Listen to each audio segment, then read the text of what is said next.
હા, રિક્ષાની લાઈન અત્યારે પેસેન્જર ભરવા માટે ઊભી નથી રહી. આ બધી રિક્ષા રાતના 11, 11:30 થઈ રહ્યા છે. આ બધી રિક્ષા સ્ટીકરો લગાવવા માટે ઊભી છે લાઈનમાં, સવારે 9 વાગ્યાથી. કેટલાક લોકો તો પોતાની રિક્ષામાં સૂઈ ગયા છે. બરાબર ઠંડીમાં ઠરી રહ્યા છે. આ એક સ્ટીકર લગાવવા માટે લોકો કેટલા બધા હેરાન થઈ રહ્યા છે. હજી હા, જોઈ શકાય લાઈન કેટલે સુધી લાગેલી છે.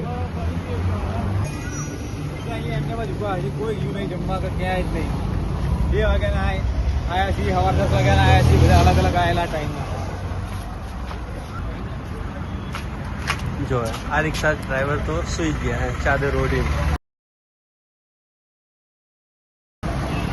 એક સ્ટીકર જે સામાન્ય વસ્તુ માટે રિક્ષા ડ્રાઈવરને રાતના 11-12 વાગ્યા સુધી લાઈનમાં ઊભા રહેવું પડે છે.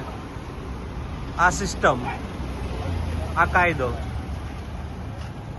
બરાબર.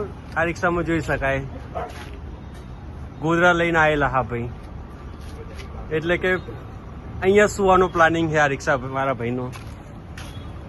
બરાબર, આ ભાઈ બી ચાદર લઈને જ આવ્યા છે, અહીંયા જ સુવાના. હા ભાઈ,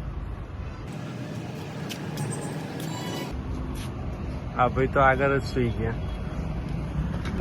6 વાગે એવું કહેવામાં આવે છે કે તમે રોકાઈ જાઓ, સ્ટીકર તમારા લાગી જશે.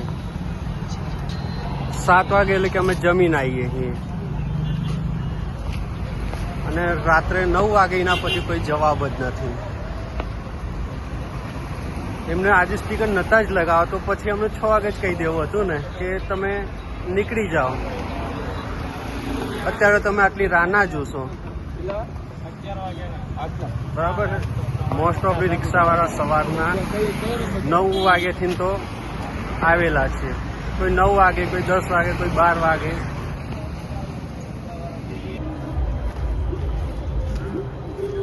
આ બધી રિક્ષા સવારે 9 વાગ્યાથી આવી છે અને 24 કલાક ઉપર થઈ ગયું આ બધી રિક્ષાઓને. બેઠા છે, જવાબ નહીં મળતો. અને પોલીસોને કેવું કામકાજ છે કે 10 રિક્ષા કે 5 રિક્ષા વ્યવસ્થિત કરવાનું કામકાજ, પછી ચા પીવા માટે નીકળી જવાનું, નાના મોટા બહાના કરીને નીકળી જવાની વાર્તા છે. હા, અને કાલ સવારમાં પોલીસ અમને પકડશે, એની જવાબદારી કોણ લેશે? દંડની જવાબદારી કોણ લેશે? અત્યારે આ લોકો એવું કહી રહ્યા છે કે પોલીસ નહીં પકડે, હજી આમાં વાર લાગશે. તો પછી કોઈ એવું આર્ટિકલ તો હોવું જોઈએ કે જેથી ખબર પડે કે ક્યાંથી નિયમ લાગુ પડે છે. અને પોલીસવાળાને જો સ્ટીકર લગાવવા જ ન હતા તો સાંજે 6 વાગે કહી દેવું જોઈએ ને કે ભાઈ અમે 50 રિક્ષાથી વધારે સ્ટીકર લગાવી આપવામાં આવતા નથી, તો શા માટે રાતના 10 વાગ્યા સુધી અમને હેરાન કરવાના? આવા જ અવનવા વિડીયો જોવા માટે ફોલો કરો ઇન સેકન્ડ્સ.